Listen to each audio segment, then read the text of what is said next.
स्वागत है आपका आज की चाय पे।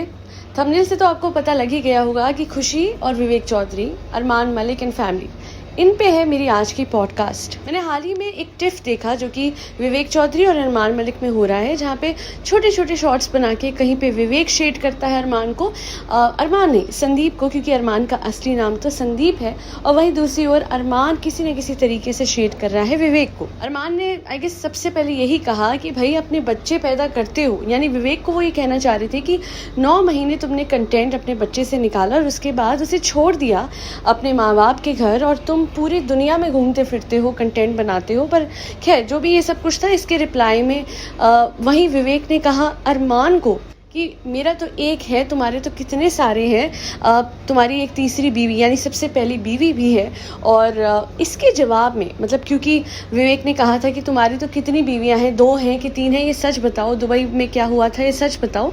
तो अरमान ने एक रिप्लाई दिया और मुझे बड़ा शॉकिंग सा लगा, क्योंकि जवाब में अरमान ने कहा कि मैं तो ट्रेन का इंजन हूँ और मेरे पीछे डिब्बे जुड़ते रहेंगे, तेरे आसपास रहने वाली 2-3 औरतों को, यानी अपने आस पड़ोस में रहने वाली औरतों को भी भेज दियो, उनको भी मैं पाल लूँगा।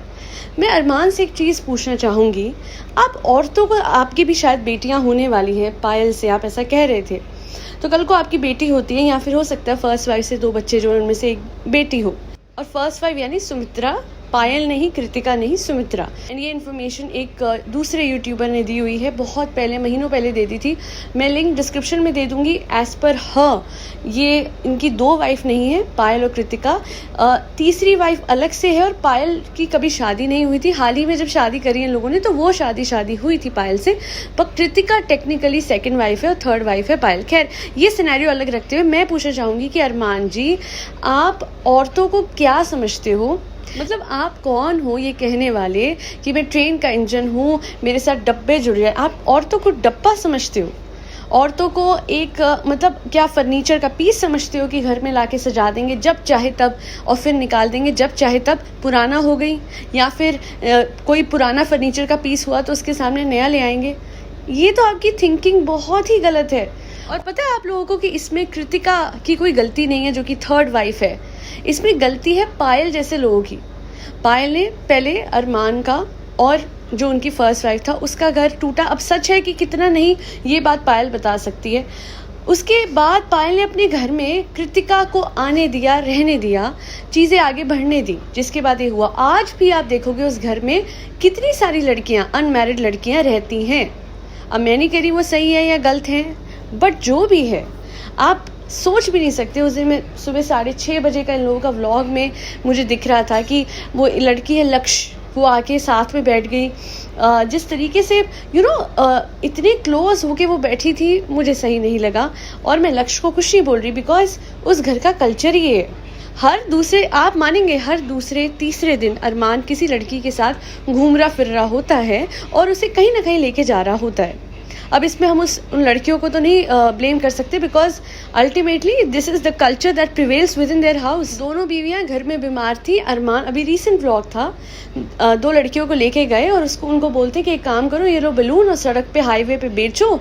और पहली बात तो हाईवे पे एक्सीडेंट हो सकते हैं, वो बहुत डेंजरस था, बट इसके अलावा पूरे रात इन लोगों ने ये प्रैंक कराया कि ये सड़क पे बलून बेच रही है, पैसे कमा रही है एंड ऑल ऑफ दैट। उसके बाद आगे गए ये लोग, खूब घूम फिर के आए, तब जब दोनों बीवियां बहुत क्रिटिकल इन द सेंस, दोनों की डिलीवरी डेट बहुत पास थी और दोनों की कंडीशन बहुत खराब थी। वहीं दूसरी ओर इस आर्ग्यूमेंट में विवेक ने भी एक चीज कही जो मुझे बिल्कुल समझ नहीं आई, बिल्कुल पसंद नहीं आई, कि लुगाइयों की तरह क्या छुप रहा है, लुगाई मत बन, सामने आ। तो ये औरतों को सबने क्यों एक नॉन सिग्निफिकेंट चीज में रिड्यूस कर दिया है?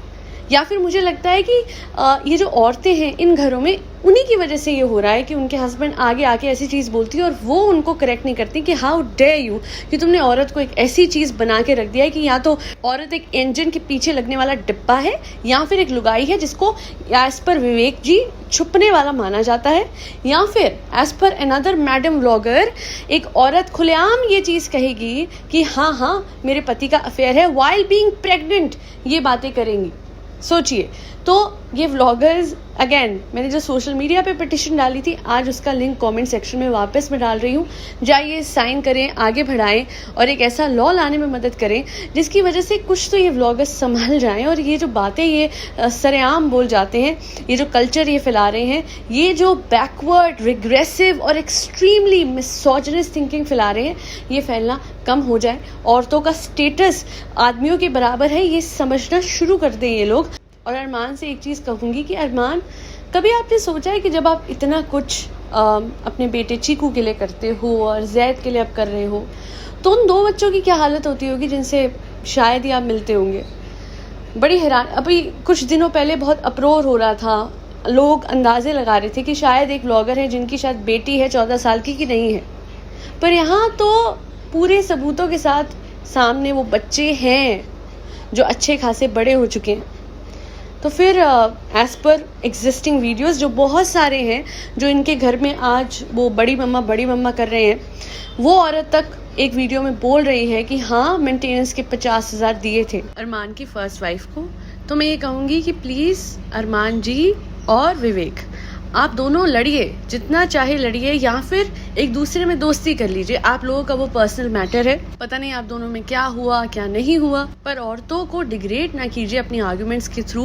और कभी प्लीज कोई भी अपनी आर्ग्यूमेंट में ये कहना बंद कर दीजिए कि औरतों की तरह चूड़ियां थोड़ी ना पहनी है, हाथ में मेहंदी थोड़ी ना लगी है, औरत थोड़ी ना हूँ, आदमी की तरह आ।